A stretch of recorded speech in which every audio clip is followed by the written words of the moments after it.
ధన్యవాదాలు అధ్యక్ష.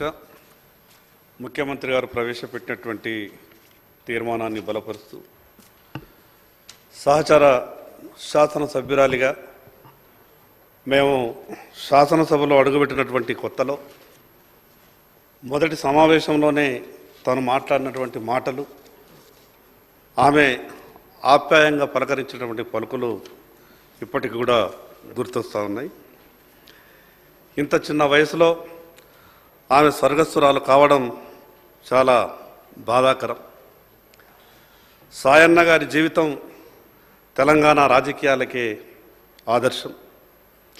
సహజంగా ఒక శాసనసభ్యుడి పేరును శాసనసభ్యుని పేరు కన్నా ముందే ఆ యొక్క నియోజకవర్గం పేరుతో పిలిచిండ్రు ఈ రాష్ట్రంలో అంటే అది ఒక సాయన్న గారిని.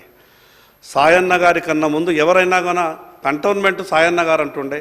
అది చాలా తక్కువ మందికి అటువంటి అవకాశాలు వస్తాయి. ఏది ఏమైనా అంత చిన్న వయసులో ఆమె స్వర్గస్థురాలు కావడం, అదేవిధంగా సంవత్సరం లోపు తండ్రి కూతుళ్ళు ఇద్దరు కూడా స్వర్గస్థురాలు కావడం,